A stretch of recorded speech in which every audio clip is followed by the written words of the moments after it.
house, dwelling unit or storehouse by such cultivator.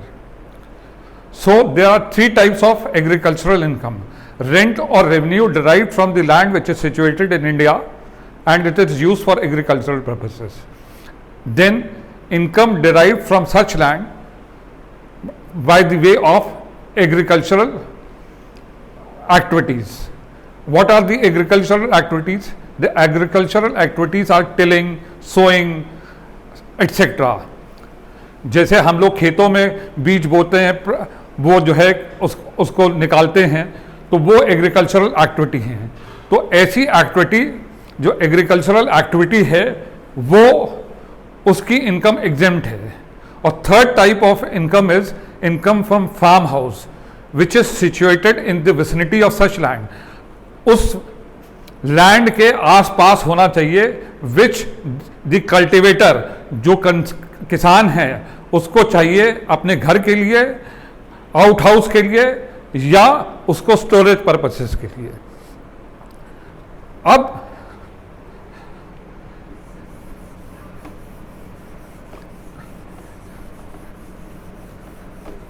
ऐसी कौन सी activities हैं, ऐसी कौन सी लैंड है जिसमें ये सब एग्जेम्पशन मिलेंगी? या तो वो लैंड जो है, जो एग्रीकल्चरल लैंड है, that is assess to land revenue और द लोकल रेट. जो एग्रीकल्चरल लैंड है जिसपे हम ये एक्टिविटीज करते हैं, either it should B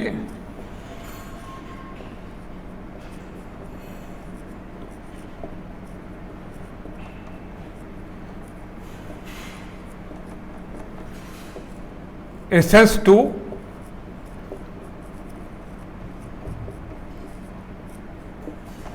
land revenue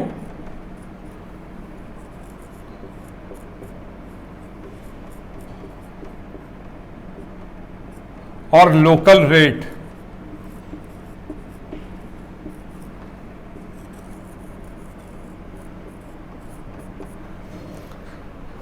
तो जिस लैंड में या तो हमको लगान देना पड़ रहा हो, वो लैंड पे एग्रीकल्चरल एक्टिविटी करते हैं, तो वो जो है एग्जेम्प्ट होगी. और दूसरी condition, either of the two conditions है. ये कंडीशन या तो पूरी होनी चाहिए, और अगर ये कंडीशन पूरी नहीं होती है तो in the alternative the land should not be situated in any municipality, town area committee, cantonment board having the population of not less than 10,000. मतलब अगर जो है कि लैंड रेवेन्यू में वो एग्रीकल्चरल लैंड यूज नहीं हो रही है, तो जो है वो लैंड किसी म्यूनिसिपैलिटी के दायरे के अंदर नहीं आनी चाहिए जिसकी पॉपुलेशन 10,000 से कम है, या विद इन 2 किलोमीटर्स, 2 किलोमीटर है किसी म्यूनिसिपैलिटी से, तो पॉपुलेशन जो है 10,000 से 1 लाख के बीच में होनी चाहिए. और 6 किलोमीटर है एरियल डिस्टेंस, 6 किलोमीटर है तो 1 लाख से 10 लाख, और 8 किलोमीटर है तो more than 10 lakhs. So either of the two conditions should be satisfied, then only the agricultural income will be exempt from tax as per section 10(3) of the Income Tax Act. Now the question arises whether whole of agricultural income is exempt or not. Agricultural income, if the agricultural income is to the tune of less than rupees 5,000,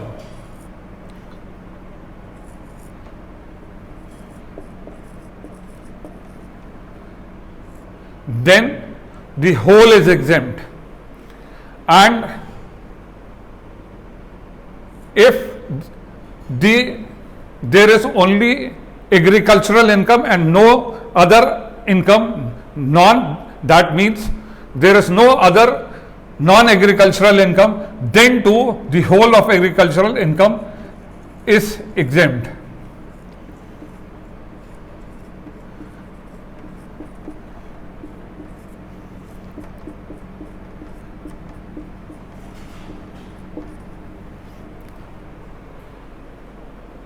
Then third, if we have got agricultural income and the non-agricultural income is more than the exemption limit, supposing the exemption limit is 2,50,000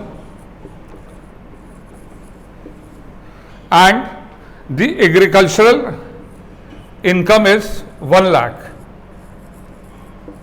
then in that case this agricultural income would be included for the rate purposes. What does it means? Rate purposes का क्या मतलब है?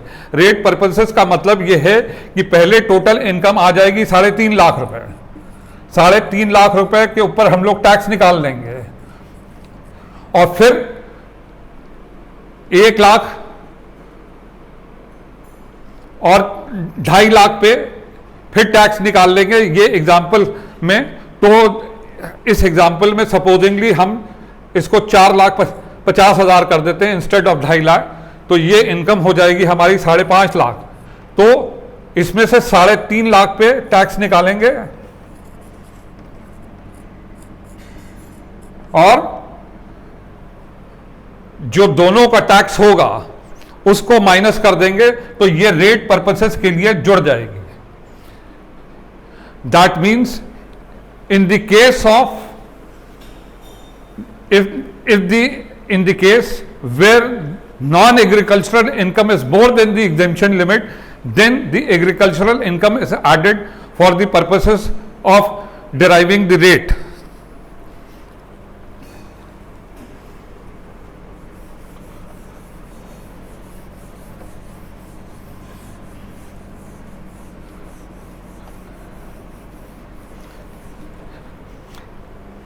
Agricultural income from seedlings or saplings in a nursery is also exempt. ये भी एक type की agricultural income है जो सीडलिंग से होती है या सैपलिंग से होती है, जो नर्सरी में हम लोग उगाते हैं। That is also to be treated as agricultural income. अब यहां पर यह भी बताना बहुत जरूरी है कि हर टाइप की एक्टिविटी जो है कि वो एग्रीकल्चरल इनकम नहीं होती है। जैसे डेयरी फार्मिंग है, किसी को डेयरी फार्मिंग कर रहा है कोई एग्रीकल्चरल लैंड पे, तो वो एग्जेम्प्ट नहीं होगी। एनिमल हस्बेंड्री की इनकम जो है वो एग्जेम्प्ट नहीं होगी, और जो है पोल्ट्री फार्मिंग की जो इनकम है वो एग्जेम्प्ट नहीं होगी। अब what happens is sometimes there is a composite income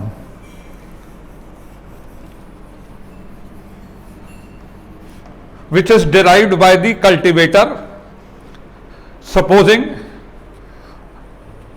a person, एक पर्सन है जो आलू उगाता है और वही आदमी आलू से फिर वेफर्स बनाता है, तो उसकी कुछ पार्ट इनकम का जो होगा वो एग्रीकल्चरल होगा और कुछ पार्ट जो है वो नॉन एग्रीकल्चरल होगा।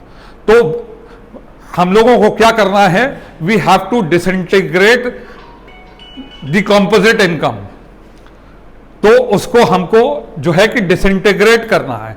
आलू उगाने की इनकम को हमें सेग्रीगेट करना है और वेफर्स बनाने की इनकम को सेग्रीगेट। सब हम लोग एक एग्जाम्पल लेते हैं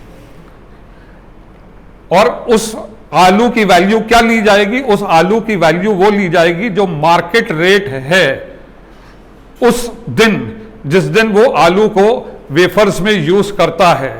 अब एक एग्जाम्पल लेते हैं, एक किसान है वो आलू उगाता है, आलू उगाने के लिए उसको 4 लाख रुपए खर्च करता है।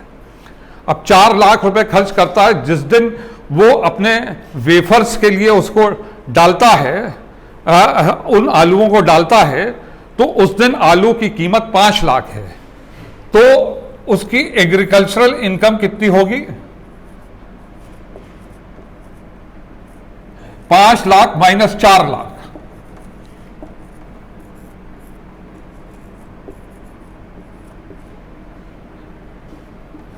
तो 1 लाख उसकी एग्रीकल्चरल इनकम होगी।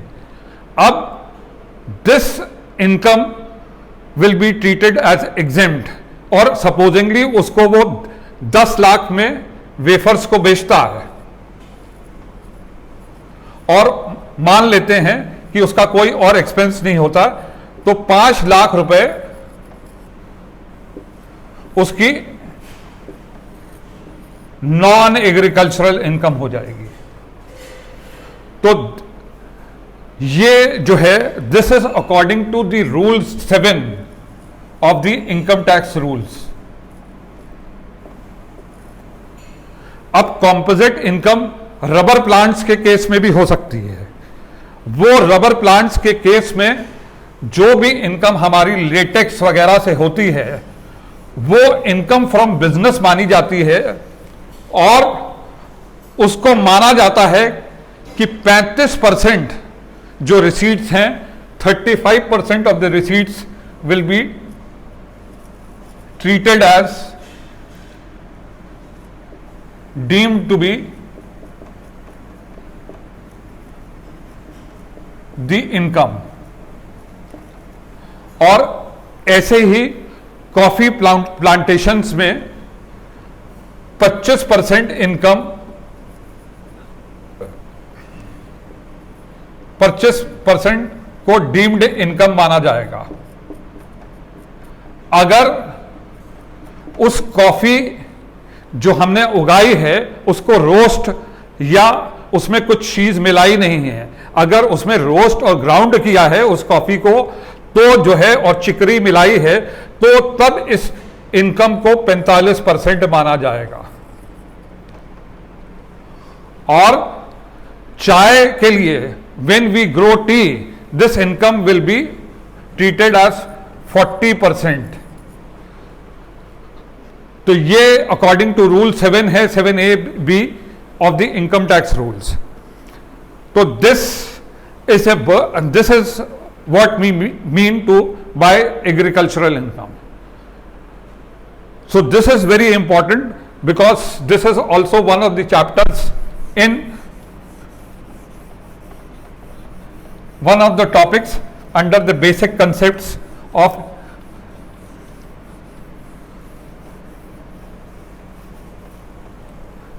income tax, which is provided in the syllabus, in your syllabus. Then the next topic which is there in your syllabus is previous year. What is meant by previous year?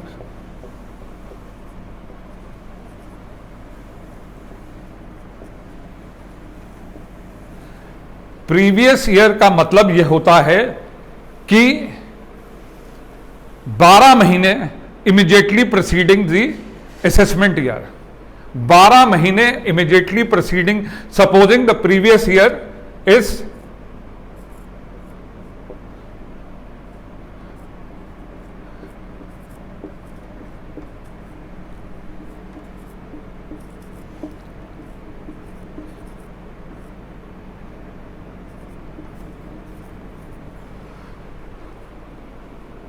तो supposing the previous year is 1st April 2019 to 31st March 2020. So this is immediately preceding the assessment year 2020-21.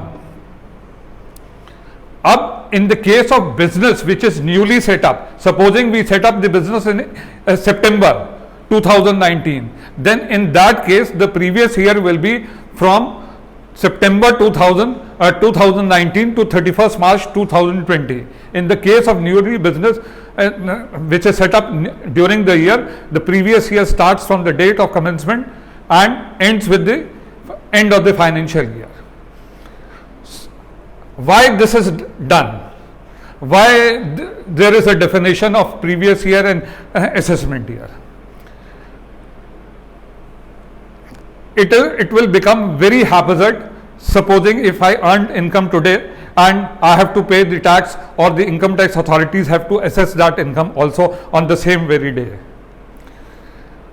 It will be a hassle both to the person who's earning the income as well as the person who's assessing the income.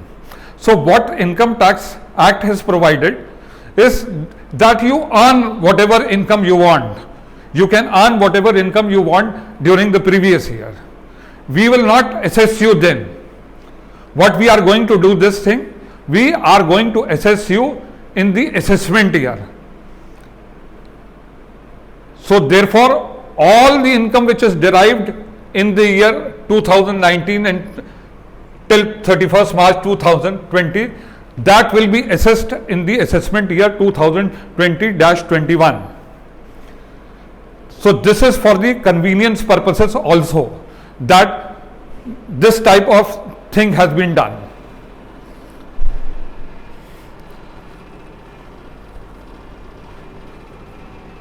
And this does not also means that in the previous year 2020-21 we will not be earning the income. We will be earning the income during this period also, but for that we will be assessed in 2021-2020.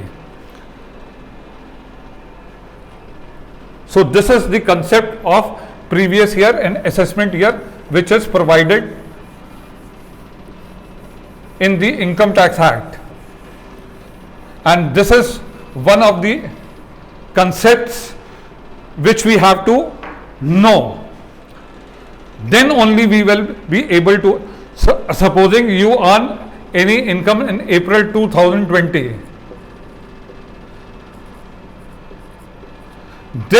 for this you will not pay tax in 2020-21. The tax will have to be paid in 2021-22. So it should be very clear to you that we have to calculate the tax only for the previous year which is given in the question or which is provided.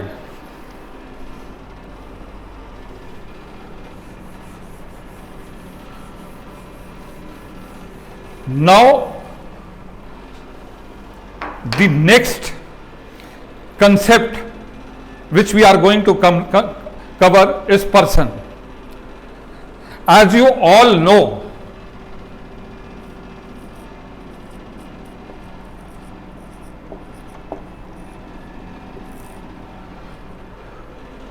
income tax is levied on the persons. And who are the persons? Section 231 subclause 31 defines who are the persons. कौन कौन person हो सकते हैं, क्योंकि income tax act जो है वो persons पे ही लगता है, तो कौन से पर्सन्स हैं? तो इसका जो है उत्तर हमको सेक्शन 231 ने दिया. उसने कहा कि पहला पर्सन कौन होगा? Individual.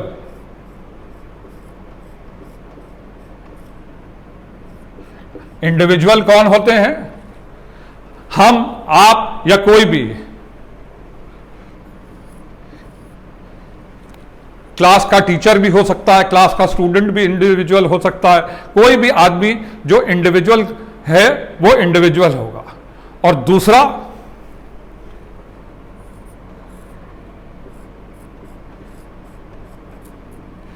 HUF. Income tax act में HUF has been treated as a separate entity. इसको जो है अलग माना गया है. HUF क्या होता है? HUF होता है हिंदू अनडिवाइडेड फैमिली. हिंदूज का जो संयुक्त परिवार है उसको जो है वो सेपरेट एंटिटी माना गया है. सपोजिंग एक कोई हमारी एंसेस्ट्रल प्रॉपर्टी है,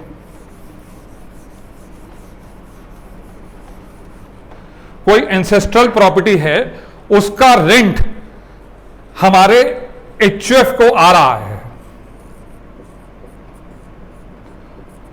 और एचयूएफ में हमारे 4 लोग हैं, ए बी सी डी।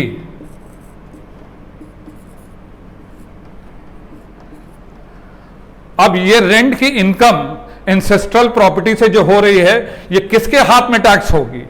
ये जो है कि टैक्स होगी एचयूएफ के हाथ, ना कि इंडिविजुअल्स के हाथ। Since this is an ancestral property, the rent received will be tax in the hands of the HUF rather than the individuals A B and C and D. So this is this second entity defined under persons. अब तीसरी entity जो है वो क्या है? वो है partnership firm.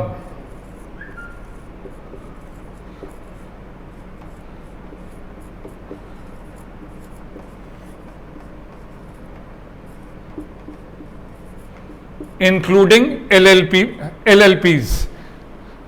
अब जो थर्ड एंटिटी पर्सन की मानी गई है वो पार्टनरशिप फर्म मानी गई है। पार्टनरशिप फर्म क्या है? पार्टनरशिप फर्म आपको मालूम है, 2 लोग जब 2 से या मोर लोग कंबाइन करते हैं for the earning of income, that is called partnership firm. और एलएलपीज भी जो है इसमें इंक्लूडेड हैं, that is limited liability partnerships are also included in this. And the fourth entity of person is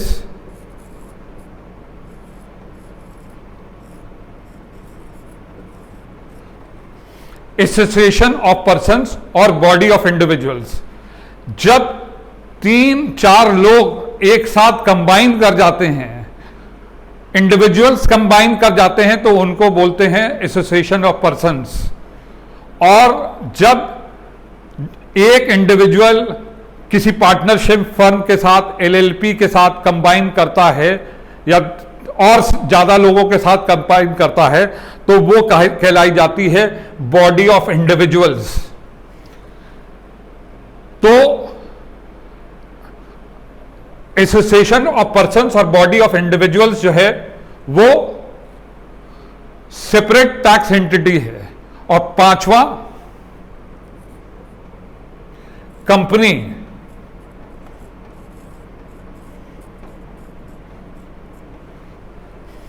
company भी जो है कि वो सेपरेट एंटिटी मानी गई है।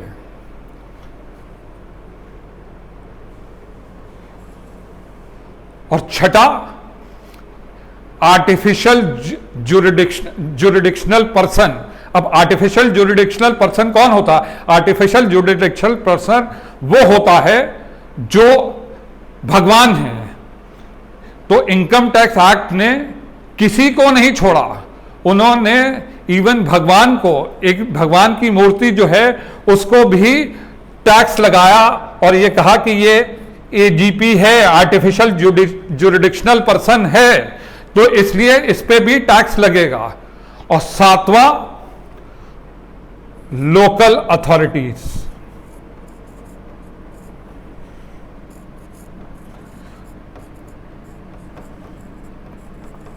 अब लोकल अथॉरिटी कौन कौन सी हैं? What are the local authorities in Lucknow?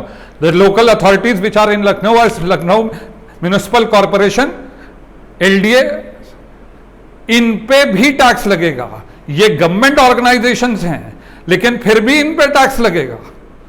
क्यों? क्योंकि ये डेफिनेशन जो है ये पर्सन्स की डेफिनेशन में आते हैं। So we have covered till now the concept of person. The next lecture will follow. Thereafter, we will be discussing over there the gross total income, etc.